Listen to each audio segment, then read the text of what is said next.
Hello, hello, welcome or welcome back. Let's sit back, relax, have a snack, and enjoy.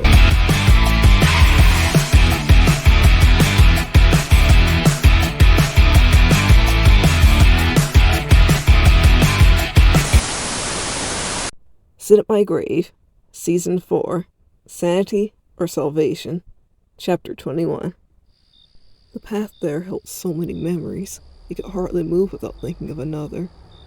Life before he traveled out of the country to an even simpler time he'd just been a child, visiting his grandparents, unaware of any of life's true problems. Now, as he made his way into the small village, he seemed to forget how to knock. Arden forced his hand into a fist, hovering at the door, slowly huffing out his warm air into the cold night. Could he just show up like this? It was late. His mother and grandmother must be in bed by now.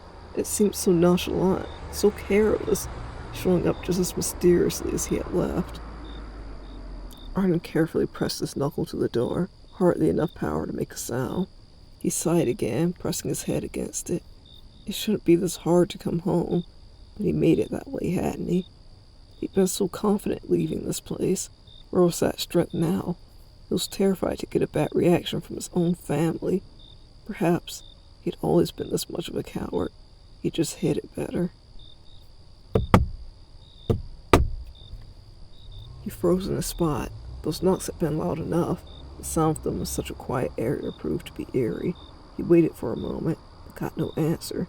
So he tried again and again. Suddenly, he couldn't stop. The anticipation of getting some type of closure of what kind of mess he left behind became too great. Arden jumped when the door opened abruptly.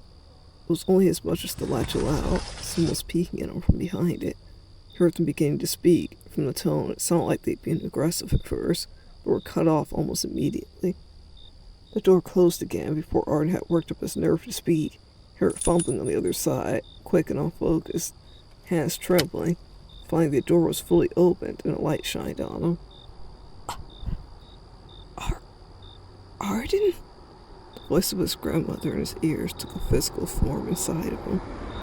"Is that you?" she asked with shock. She approached him, grabbing him, warm, gentle hands against his cold face. Arden was forced to look at her, watching as she lit up, staring back at him. He'd seen that look many times. It was the same one he'd seen as a child when Ridley brought him and Reed over for surprise visits. "What are you doing? Oh my goodness, you're freezing! Get in here!" Brenna hardly seemed to believe he was really there, but strong armed him in the house anyways.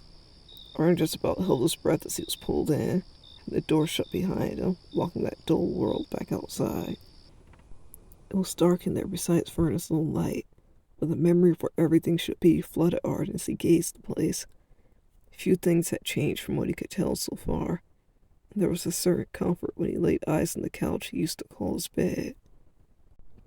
"You made it home. Safe and sound. Look at you. You look so grown up," Fern exclaimed in a whisper. "What's the matter? Glad to speak while you were out there?" she teased, hugging him. It's been a long way home," Arden muttered, a lame excuse. He released the handles of his luggage, hugging Verna back. He couldn't tell exactly if she'd gotten smaller or he'd grown that much, but his main focus was how it felt to finally hold someone and be held back. He found his strength to keep himself from shaking.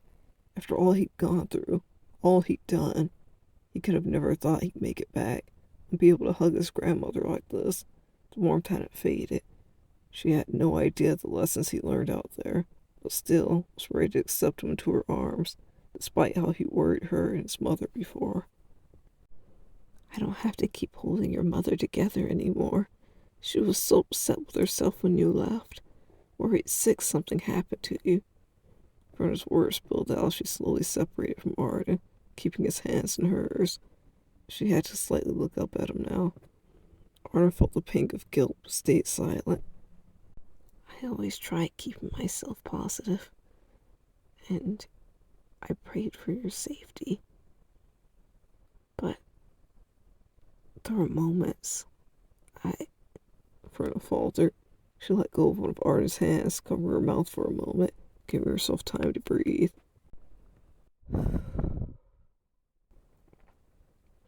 It's good to see you, sweetie. It really is, she told him after collecting herself. It's good to see you, too, Arnold whispered back. Well, well, looks like you proved me and your mom wrong, huh? I don't know what you've been up to this old world, but if you made it back, you're definitely a fighter, Furnace said, winking at him with an airy chuckle. Arnold smirked back lightly before hanging his head down. Let's not wake your mother just yet. Go sleep in my room for tonight. You can surprise her in the morning, Vernon instructed. Arnold had been anticipating that couch since he got let in, and while bed sounded nice after so much travel, he felt bad. Thought me and his grandma was on the couch. He'd been home for a few minutes and was already putting someone else out in favor of himself. That's okay. The couch is fine. Arnold tried arguing with her. I won't hear it, sweetie. You might have won out there, but you can't win against your granny. Now come on. These old tough bones can take it, Verna told him, patting him along. Arnold nodded his head. Good night, Grandma, Arnold mumbled as he went up to the room. Good night, sweetie, he heard her behind him. I love you, and welcome home. Those last words made him tense. He threw his hand up, trying to shake the feeling back into his legs, refusing to turn around as he locked himself and his luggage to his grandmother's bedroom.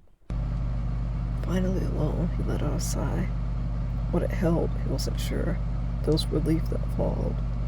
Arnold eyed the bed. It looked plush, dressed up in sheets and a comforter with a floral pattern. He hadn't spent much time in his grandparents' bedroom. The inside smelled lightly of his grandma's perfume. It used to be such a common scent while he and Brinley were navigating their new grief and her divorce. And now once again gave him reassurance as he navigated these new hurdles. It's as good a time as any, Arnold thought bitterly. He turned on the low lamp, creating a gentle yellow light in the otherwise dark room. He carefully popped the lock on his luggage, opened the cases. He slowly dug out his clothes. They were wrinkled and stuffed in, moved about carelessly. A far cry at how neatly he started his journey. Arnold laid his belongings out across the floor, kneeling there as he did so. The first few layers looked perfectly normal, innocent even. Arnold thought as he pulled his plush giraffe out, laying him down as well. His gloved hands rubbed against the soft material. He found himself staring at the big smile stitched across that thing. He drew his hands off it, bracing himself as he continued navigating through the other belongings. Finally, he touched it, feeling the body shudder rip through him, heard his own saliva being pushed through his tightened throat as he went further. The only physical evidence of what he'd done, aside from his knife, were merely inches from his guilty hands.